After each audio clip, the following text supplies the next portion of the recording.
Hello everyone, welcome back to Story of My Life where we tell real life stories ng real life people.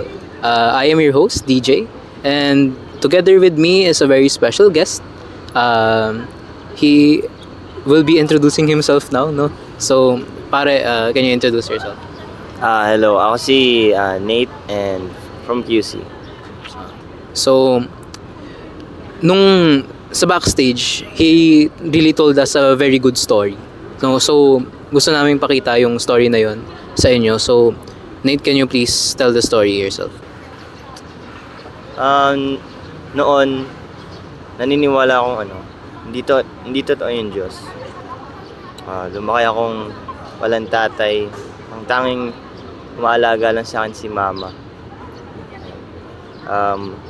Yung trabaho ni mama, labandera lang siya. Maliit lang kita ni mama eh. Minsan wala na siya nauuwing kita eh. So, anong ginagawa niyo nun pag wala siyang kita? Paano kayo nakakaraos? Rugby DJ. Nung bata ako, kinausap ako ng kaibigan ko, tapos nabigyan niya ako ng rugby. So, kailan nagsimula yung pagkaka-addict mo sa rugby? Nung 10 ako, doon ako nabigyan. And doon nag-start. So, kalain mo, grabe, 10 years old. Tapos, nung 12 lang ako, doon ako naging addict.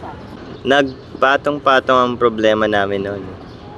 Nahihirapan na maghanap ng trabaho si mama at nagka-problema ako sa eskwelahan noon. Dahil sa influence ng mga kaibigan ko, ginamit ko ang rugby parang takas sa mga problema na dumarating sa akin. So, sino-sino yung mga naapektuhan? Si mama, tas ang kaibigan ko, si Luis. Si Luis lang talaga yun, no?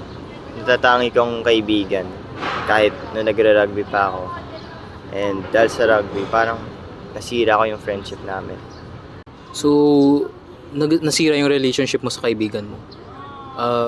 Paano naman naapektuhan ng pagra-rugby mo yung nanay mo?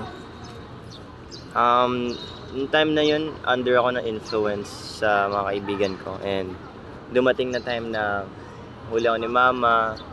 Tapos parang hindi na rin ako pumapasok ng school at nagkakating classes na kami nun. Nag-rugby or umiinom. So, paano ka dumating sa point na sabi mo na ititigil ko na to? Paano yun? Sa school namin dati, may mga nag-evangelize and doon may nakilala ko na nagtatrabaho sa simbahan and nag-preach ng Word of God. And doon ko parang na-realize na may chance pa pala magbago. And hindi pa huli ang lahat. In-invite niya ako sa simbahan malapit sa amin. Nakinig ako sa Word. And dun ko nasabi sa sarili ko na magbabago na ako. Imagine, I was in a dark place noon. Tapos parang nakita ko yung light. Dahil doon, nagsimula na ako magsimba kada Sunday and nagsiserve na ako sa simbahan sa amin. Natuto rin ako mag-confess. At least twice or thrice a year ako nagko-confess. Doon na rin ako nag-self-reflection na hindi ko pa pala na-seek yung forgiveness sa mga loved ones ko.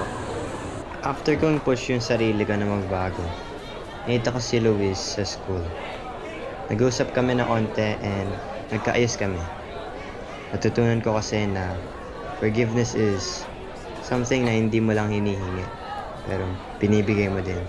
That's very good na kinento mo nga sa amin na nagkabati na kayo ng loved ones mo, no? So, yung friend mo, tsaka yung mama mo. Pero aside from your faith, aside from your connection to the church, parang sinabi mo sa amin kanina na advocate ka rin. Is that true? Opo.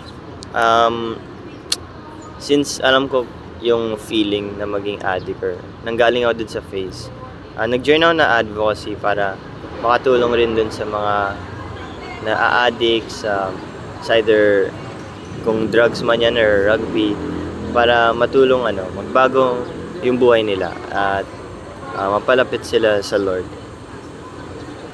Connected na rin to sa pagiging mabuting tao, mabuting citizen. Kasi hindi lang naman sa simbahan kailangan maging mabuti. Sa labas ng simbahan, kailangan mo maging mabuting citizen. I-practice ang iyong rights and gawin ang tama.